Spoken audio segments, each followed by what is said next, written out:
Hello everyone, welcome back.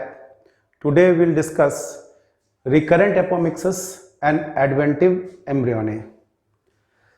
In the last video lecture, we studied non-recurrent apomixis.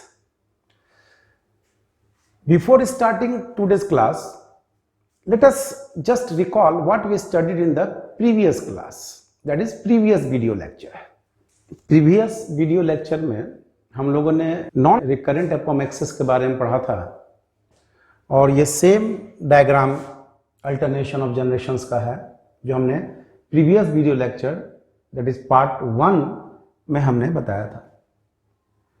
आज इसी diagram का फिर से अल्टरनेशन ऑफ जनरेशन का यूज करके हम रिकरेंट एपोमेक्सिस को समझेंगे, एडवेंटिव एम्ब्रियोनी को समझेंगे, पॉली एम्ब्रियोनी को समझेंगे। Let us start recurrent apomixis। अब इस रिकरेंट एपोमिक्सिस में नॉन रिकरेंट में हमने कहा था कि हम मियोसिस करेंगे तो गैमेटोफाइट फेज में आएंगे और फर्टिलाइजेशन को बाईपास कर दिया था, जिसके कारण जो प्लांट बना था वो हैप्लॉइड बना था। लेकिन रिकरेंट एपोमिक्सिस में हम जो स्पोरोफाइट से गैमेटोफाइट में इंटर करेंगे without meiosis, that means this female gametophyte that is embryo sac is diploid. यहां एम्ब्रियो सैक डिप्लॉयड होगा और ये जो कंडीशन है कि आप स्पोरोफाइट से गैमेटोफाइट में इंटर करेंगे, this is called apospory. This is called apospory. फिर देखिए हमने बताया था आपको कि स्पोरी है, ठीक? तो स्पोरी में स्पोरोफाइट से गैमेटोफाइट का डेवलपमेंट करेंगे। अगर स्पोरी वर्ड लगा हुआ है तो आप डेवलपमेंट ऑफ गैमेटोफाइट बोलिए। किससे? तो स्पोरोफाइट के सेल से। लेकिन किसके द्वारा? Without meiosis. पहला केस में हमने नॉन रिकरेंट में कहा था कि मियोसिस किए करेंगे लेकिन फर्टिलाइजेशन नहीं किए। अब इस कंडीशन में आप कह रहे हैं मियोसिस भी नहीं करेंगे और फर्टिलाइजेशन भी नहीं करेंगे। अब यहां देखिए रिकरेंट एपोमिक्सिस आपने क्या बाईपास कर दिया? स्पोरोफाइट से गैमेटोफाइट फेज में आया, क्या बाईपास कर दिया? मियोसिस नहीं किया। इट मीन्स यहां जो फीमेल गैमेटोफाइट है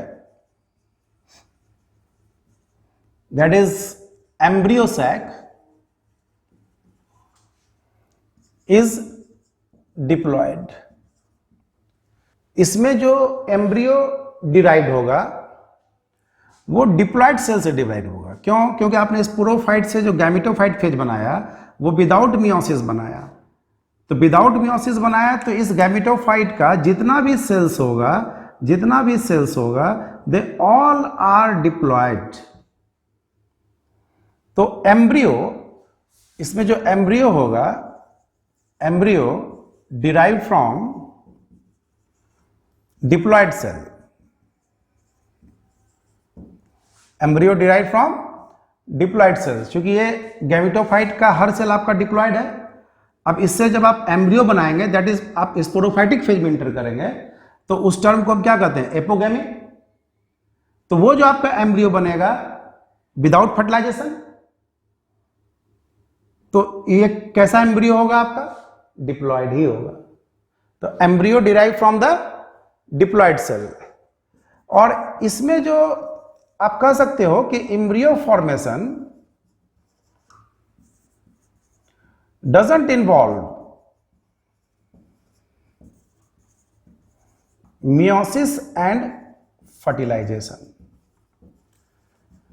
इसमें जो एम्ब्रियो फॉर्मेशन होगा ना मियोसिस होगा ना फर्टिलाइजेशन होगा। मतलब आपने मियोसिस को भी बाईपास कर दिया और फर्टिलाइजेशन को भी बाईपास कर दिया।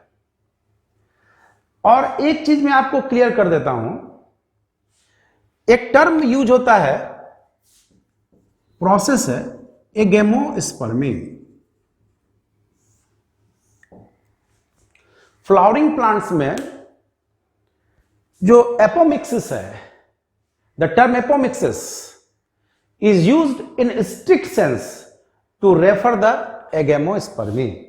आप जब क्वेश्चन बनाएंगे तो आप ये जान लीजिए कि एगेमोस्पर्मी और रिकरेंट एपोमिक्सिस लगभग आप उसको एक ही मानेंगे, क्योंकि एगेमोस्पर्मी में भी इसमें कहा जाता है, इस प्रोसेस में कहा जाता है कि इस मेथड में ना तो मियोसिस होगा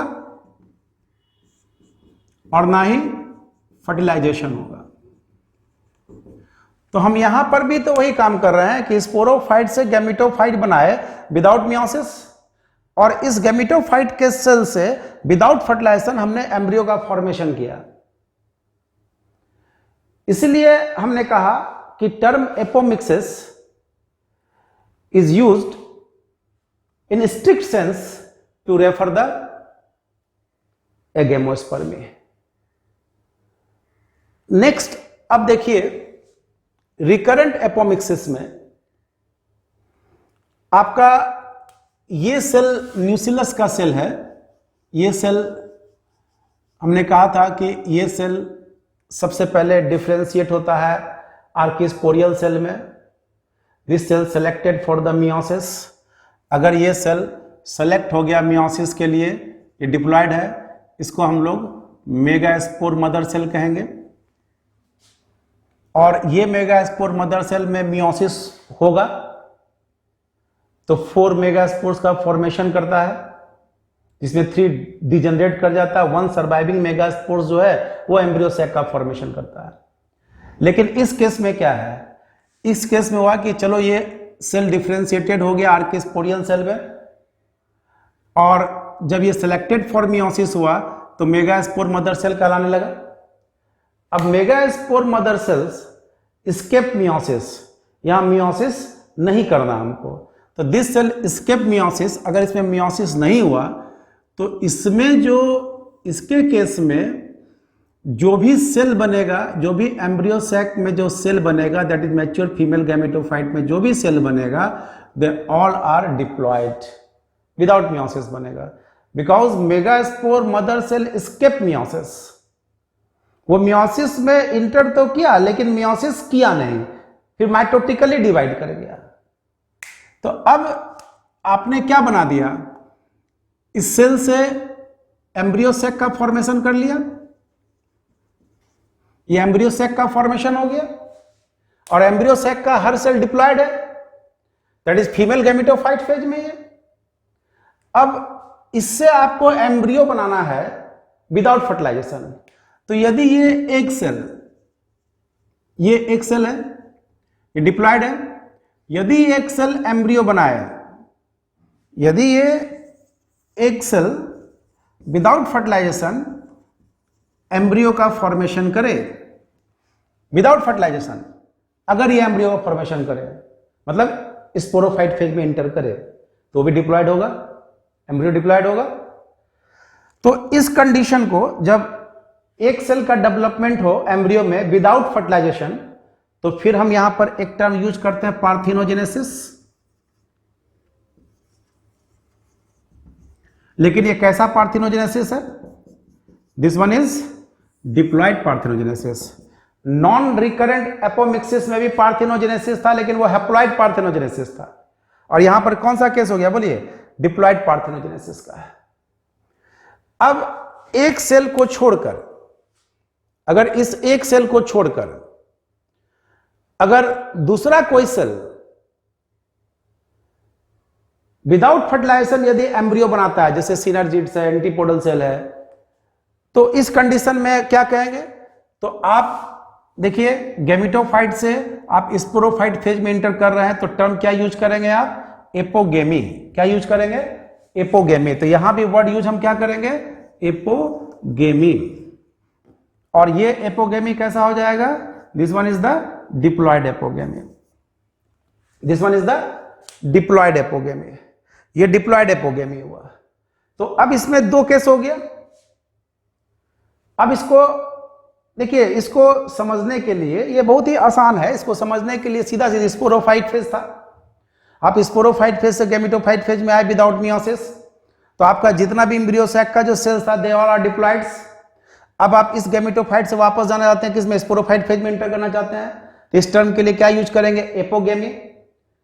तो अब लेकिन इसमें दो केस हो गया, यदि ये एक सेल विदाउट फर्टिलाइजेशन एम्ब्रियो का फॉर्मेशन किया है तो हम उसको क्या है, पार्थेनोजेनेसिस, लेकिन ये डिप्लॉयड है, डिप्लॉयड पार्थेनोजेनेसिस। और यदि एक सेल को छोड़कर दूसरा कोई सेल यदि इंटर किया है, यदि वो एम्ब्रियो बनाया है, माने स्पोरोफाइट फेज में इंटर किया है, that is called diploid apogamy. क्योंकि आप गैमेटोफाइट फेज से किस में जा रहे हैं, स्पोरोफाइट फेज में जा रहे हैं। इट मींस पार्थेनोजेनेसिस भी एपोगेमी ही है, लेकिन ये आपने उसको डिफरेंशिएट कर दिया कि आखिर which cell is involve in the formation of embryo. ये यहां डिफरेंशिएट हो गया कि हम एक सेल का यूज करके एम्ब्रियो बना रहे हैं कि अदर देन द एक सेल हम यूज करके एम्ब्रियो बना रहे हैं। इसलिए दो कंडीशन हो गया। अब मैं आपको आपके एनसीईआरटी के एक स्टेटमेंट पर लेकर चलता हूं, क्योंकि आपके एनसीईआरटी में ये लिखा हुआ है कि in some species the diploid egg cell is produced without meiosis.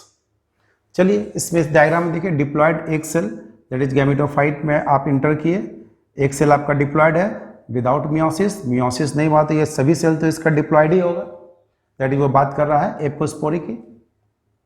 और एंड डेवलप्ड इनटू एम्ब्रियो, अब एक सेल डेवलप्ड इनटू एम्ब्रियो, अब ये एम्ब्रियो में गया विदाउट फर्टिलाइजेशन, तो फर्टिलाइजेशन भी बाईपास कर दिया, दैट इज एपोगेमी हो गया। तो ये केस का डिस्क्रिप्शन है आपके एनसीईआरटी में, भले ही वो टर्म यूज ना किया हो कि ये रिकरेंट एपोमिक्सिस है या एक एगेमोस्पर्मी का ये केस है। नेक्स्ट जो है, अगर हम देखें और इसको हम हल्का एलोबरेट करें जिससे कि हम आगे के स्टेटमेंट को भी अच्छी तरह समझ सकें। रिकरेंट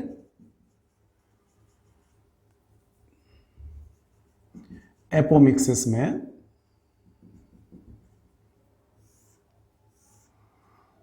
इसको हम दो टाइप में बांट सकते हैं, और ये कोई बहुत बड़ी बात नहीं है। आप स्पोरोफाइट से गैमेटोफाइट फेज में आ रहे हो, दैट इज एपोस्पोरी कंडीशन है। तो ये जो एपोस्पोरी के लिए जो आप स्पोरोफाइट में जो सेल यूज किए हो, ये जो सेल है, यदि ये सेल आर्किस्पोरियल सेल में डिफरेंशिएट हुआ और ये फिर मेगास्पोर मदर सेल जो उसको कि मियोसिस करना था और वो मियोसिस नहीं किया, एस्केप मियोसिस, और विदाउट मियोसिस इसने गैमेटोफाइट बनाया, तो ये भी कंडीशन एपोस्पोरी ही है, लेकिन इसको हम लोग कह दिए जनरेटिव एपोस्पोरी।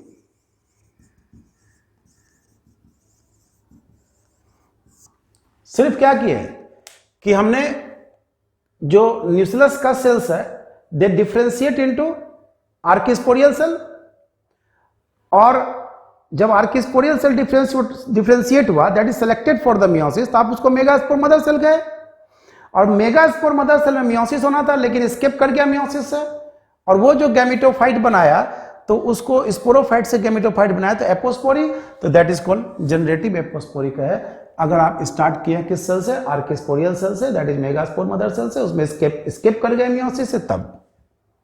और यदि इसको छोड़कर दूसरा कोई सेल यदि गैमेटोफाइट में आया है तो सोर्स ऑफ द सेल, मतलब आपने सेल कौन सा लिया है यहां, उसके आधार पर हमने दो भाग बांट दिया। अगर आपने इसको छोड़कर मेगास्पोर मदर सेल को छोड़कर या आर्किस्पोरियल सेल को छोड़कर दूसरा कोई सेल लिया है तो that is called somatic apospory. ये दो केस आप देख सकते हैं। हालांकि आपके एनसीईआरटी के अनुसार इतने ही केस में आपका क्वेश्चन बन जाएगा। अब इसको हम एक डायग्रामेटिक रिप्रेजेंटेशन से और ज्यादा आपको क्लियर करते हैं। अब देखिए, ये न्यूक्लियस का मास है और ये न्यूक्लियस का मास है, ये पूरा मास ये न्यूक्लियस का है। इसमें एक सेल डिफरेंशिएट कर गया, this one cell differentiate into megaspore mother cell, और न्यूक्लियस का अदर सेल जो मान लो चले जाए एंड पर है, ये अदर सेल ऑफ न्यूक्लियस है, ठीक है, ये इनलार्ज हो रहा है, ये दूसरा सेल इनलार्ज हो रहा है। अब देखिए ये जो मेगास्पोर मदर सेल है, इस मेगास्पोर मदर सेल में जैसा आप पढ़े नॉर्मल मियोसिस होगा, meiosis first, meiosis second, 3 degenerate कर जाएंगे, एक सर्वाइविंग मेगास्पोर्स होगा, और ये सर्वाइविंग मेगास्पोर जो बचेगा ये एम्ब्रियो सैक बना लेगा। ये नॉर्मल एम्ब्रियो सैक होगा, जैसा कि आप पढ़े हैं, सब हैप्लॉइड सेल्स होंगे। ये इससे मेगास्पोर मदर सेल से बना। अब ये cell other cell of the nucleus, ये सेल इनलार्ज होके ये अलग एम्ब्रियो सैक बना दिया। अब मोर देन 1 एम्ब्रियो सैक का केस हो गया ये। तो इस कंडीशन में ये तो आपका नॉर्मल एम्ब्रियो सैक है, ये तो आपका नॉर्मल एम्ब्रियो सैक है, इससे बना जैसा आप बनाते थे मियोसिस करके। और ये जो है एपोस्पोरिक एम्ब्रियो सैक हो गया, क्योंकि ये जो सेल है न्यूक्लियस का सेल, ये इनलार्ज होके विदाउट मियोसिस इस एम्ब्रियो सैक को बनाया। तो अब इस एम्ब्रियो सैक का जो सेल होगा वो सब डिप्लॉयड होगा, विदाउट मियोसिस हुआ है। इसका मतलब है कि स्पोरोफाइट से आपने क्या इंटर किया, गैमेटोफाइट फेज में आए विदाउट मियोसिस। तो ये कौन सा केस हुआ, एपोस्पोरिक। इसका मतलब ये जो एम्ब्रियो सैक बनाया ये एम्ब्रियो सैक कहलाया एपोस्पोरिक एम्ब्रियो सैक। अब ये केस हो गया कि मोर देन 1 एम्ब्रियो सैक हो गया। आप इस डायग्राम से भी इसको समझ सकते हैं। Now we will talk about adventive embryony.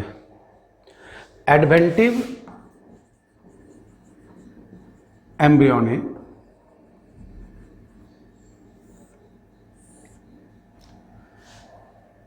it is important in many species of citrus, magnifera indica, that is mango, etc. Citrus is the most common example. ये आपके एनसीईआरटी में भी दिया हुआ है, लेकिन एडवेंटिव एम्ब्रियोनी टर्म यूज नहीं किया गया है। अब यहां पर ये देखें कि एडवेंटिव एम्ब्रियोनी में जो एम्ब्रियो का फॉर्मेशन होगा वो directly from the diploid cells of either nucleus और इंटीग्यूमेंट। इसको समझने के लिए हम एक डायग्राम को ड्रॉ करते हैं और डायग्रामेटिक इसको समझते हैं। जैसे ये न्यूक्लियस का मास है, तो this is the mass of nucleus, और आप जानते हैं कि ये सेल, इस न्यूक्लियस का ये जो सेल है, it differentiated into archesporial cell, और archesporial cell when this cell selected for the meiosis, जब इसे मियोसिस के लिए सेलेक्ट हुआ, मियोसिस होगा, ये डिप्लॉयड है, तो this is called megaspore mother cell. अब ये मेगास्पोर मदर सेल में मियोसिस होगा, तो यदि इसमें मियोसिस होगा तो ये 4 मेगास्पोर्स का फॉर्मेशन करेंगे, हैप्लॉइड होगा सब। आउट ऑफ 4 3 डिजेनरेट कर जाएगा, और 1 सर्वाइविंग मेगास्पोर्स जो होगा ये एम्ब्रियो सैक या फीमेल गैमेटोफाइट का फॉर्मेशन करता है, ये आप पढ़े हुए भी हैं। तो अब देखिए सेकेंड डायग्राम जो बना रहे हैं कि ये एम्ब्रियो सैक का फॉर्मेशन, ये मेगास्पोर मदर, सॉरी, ये जो मेगास्पोर है इसने, सर्वाइविंग मेगास्पोर ने ये एम्ब्रियो सैक बनाया, और इस embryo sac that is female gametophyte में जितना भी सेल्स होगा दे ऑल आर हैप्लॉइड। और ये एक सेल है, ये सिनर्जिड्स है, ये पोलर न्यूक्लियाई है, एंटीपोडल सेल है, दे ऑल आर हैप्लॉइड। अब केस है कि कहता है कि एडवेंटिव एम्ब्रियोनी में जो एम्ब्रियो का फॉर्मेशन होगा वो किसी गैमेटोफाइट के सेल से नहीं होगा, ये किसी भी गैमेटोफाइट के सेल से उस एम्ब्रियो का फॉर्मेशन नहीं होगा। कहता है embryo is derive from the diploid cells of either nucleus और इंटीग्यूमेंट। अब देखो ये तो एम्ब्रियो सैक है, ये जो सेल्स है ये न्यूक्लियस का सेल है। अब ये जो न्यूक्लियस का सेल है ये माइटोटिकली डिवाइड करके ये इन्वेजिनेट कर गया किसके अंदर, एम्ब्रियो सैक के अंदर। अब ये जो है डिवाइड करके और एम्ब्रियो का फॉर्मेशन कर लेगा। इसलिए एडवेंटिव एम्ब्रियोनिम हमने कहा कि embryo derive from the diploid cell, चूंकि ये न्यूक्लियस का सेल है, डिप्लॉइड है, और either cells of the nucleus या इंटीग्यूमेंट का कोई सेल आएगा। तो अब ये इसमें केस देखिए कि ये तो न्यूक्लियस का सेल इन्वेजिनेट किया, और अब ये उसी समय ये मान लो पोलन ट्यूब इंटर किया, और पोलन ट्यूब इंटर किया तो इसमें 2 मेल गैमिट्स हैं, और आप पढ़े हो डबल फर्टिलाइजेशन, एक मेल गैमिट फर्टिलाइज करेगा इस एक सेल को, और ये जो एम्ब्रियो का फॉर्मेशन करेगा, और ये एम्ब्रियो डिप्लॉयड होगा, और ये जो एम्ब्रियो बना ये दैट इज कॉल्ड बाइपेरेंटल, दोनों पेरेंट इन्वॉल्व है। After the fertilization form the embryo, एक ये जो 2 पोलर न्यूक्लियाई है they fuses to form the secondary nucleus, then this male gamete fertilizes this secondary nucleus and forms the triploid endosperm, ये triploid endosperm का formation करेगा। यहां पर है डबल फर्टिलाइजेशन में, ये एक डबल फर्टिलाइजेशन का नॉर्मल केस हुआ। अब इसका रिजल्ट देखिए, अब ये डायग्राम में इसका हम रिजल्ट दिखाते हैं। ये जो न्यूक्लियस का सेल जो अंदर इन्वेजिनेट किया था, इसने इन्वेजिनेट करके जो एम्ब्रियो का फॉर्मेशन किया, और ये जो एम्ब्रियो हुआ ये दिस एम्ब्रियो इज मैटरनल, ये डिप्लॉयड है। तो हमने क्या कहा, एडवेंटिव एम्ब्रियोनिम में क्या कहा कि embryo derive from the diploid cells of either the nucleus और इंटीग्यूमेंट, डायरेक्ट इससे आया है। मतलब इसमें जो है गैमिटोफाइट, फीमेल गैमिटोफाइट का कोई सेल इन्वॉल्व नहीं हुआ एम्ब्रियो बनाने में, और जब फीमेल गैमिटोफाइट का सेल इन्वॉल्व नहीं हुआ है, it means there is no alternation of generation in this case. अब यहां पर ये जो एम्ब्रियो बना, जो आफ्टर फर्टिलाइजेशन जो एम्ब्रियो बना, तो एक एम्ब्रियो यहां पर आफ्टर फर्टिलाइजेशन हमने बनाया, ये एम्ब्रियो जो है ये बाइपेरेंटल हुआ, ये एक मेल गैमेट और एक सेल के फ्यूजन से बना है, ये बाइपेरेंटल है। तो ये जो केस है इसमें more than 1 embryo in embryo sac हो गया, तो this is the case of polyembryony. आप जानते हो कि polyembryony was first reported by Leeuwenhoek, और polyembryony means what, more than 1 embryo in a seed. और ये केस आपके एनसीईआरटी में सिट्रस का एग्जाम्पल आपके एनसीईआरटी में दिया हुआ है, जिसको मैं आपको डायग्रामेटिकली रिप्रेजेंट करके डायग्रामेटिकली आपको समझाया हमने। अब इसमें एक पॉइंट जो हम यहां डिराइव किए कि ये जो एडवेंटिव एम्ब्रियो है, embryo develops directly from diploid cell of either nucleus or integument। हमने यहां पर न्यूक्लियस का सेल लिया था, न्यूक्लियस का सेल माइटोटिकली डिवाइड करके इन्वेजिनेट कर गया था किसके अंदर, ये एम्ब्रियो सैक के अंदर, और इसने एम्ब्रियो का फॉर्मेशन किया। तो यहां पर embryo develops directly from the diploid cell, ये डिप्लॉयड सेल है, तो ये केस किसका हुआ, एडवेंटिव एम्ब्रियोनी का हुआ। अब हम इसको समराइज कर लें।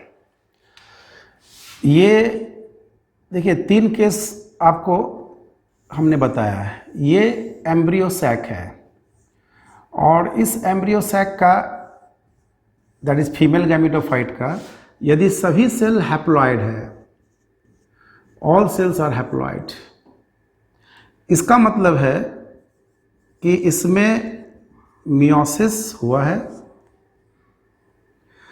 और अब जब एम्ब्रियो बनाएंगे, अब जब हम एम्ब्रियो बनाएंगे तो यदि चूंकि एपोमिक्सिस में शुरू से ही यह बोला जा रहा है कि फर्टिलाइजेशन नहीं होगा, इसमें कोई केस नहीं है, फर्टिलाइजेशन नहीं होगा। ठीक है, फर्टिलाइजेशन नहीं करना है, production of seed without fertilization. हम शुरू से हमने आपको फर्स्ट वीडियो लेक्चर में बताया था कि हमारे पास दो केस है मियोसिस में, कि मियोसिस कर भी सकते हैं नहीं भी कर सकते हैं, लेकिन फर्टिलाइजेशन में कोई केस नहीं। फर्टिलाइजेशन में स्ट्रिक्टली है कि नहीं करना है, तो फर्टिलाइजेशन नहीं करना है।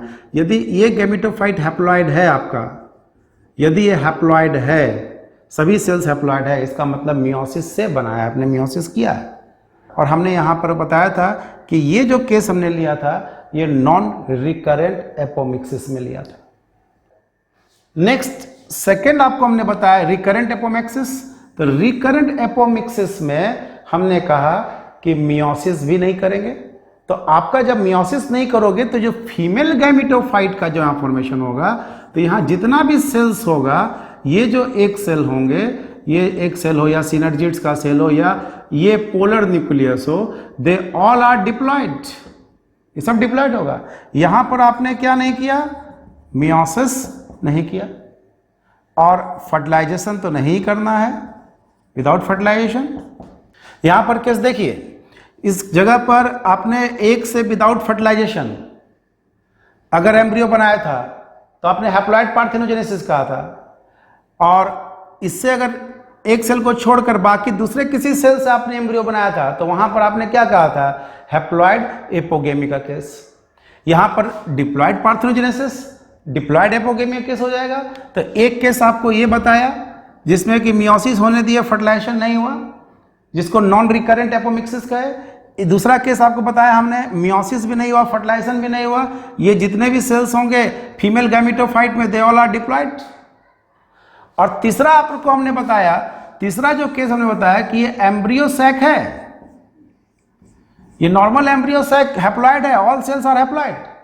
लेकिन इसी में जो न्यूसिलस का सेल्स है, ये न्यूसिलस का सेल डायरेक्ट इन्वेजिनेट करके अंदर माइटोटिकली डिवाइड करके अंदर इन्वेजिनेट कर गया, और ये यदि एम्ब्रियो का फॉर्मेशन किया है तो इसको हम एडवेंटिव एम्ब्रियो कहते हैं। तो एडवेंटिव एम्ब्रियो में हमने जो एम्ब्रियो बनाया था वो किससे बनाया, either cells of the nucellus, हमने न्यूसिलस का केस दिखाया, या सेल्स ऑफ द इंटीगुमेंट। तो एम्ब्रियो यहां पर जो डिराइव होगा वो directly from the diploid sales.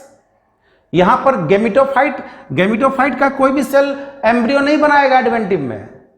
Adventive embryony में एडवेंटिव एम्ब्रियो जो बनेगा वो न्यूसिलस के सेल से बनेगा, और वो डिप्लॉयड होगा, वो मैटरनल होगा, उसमें इन्वॉल्व कौन नहीं होगा, तो फीमेल गैमेटोफाइट का कोई सेल इन्वॉल्व नहीं होगा।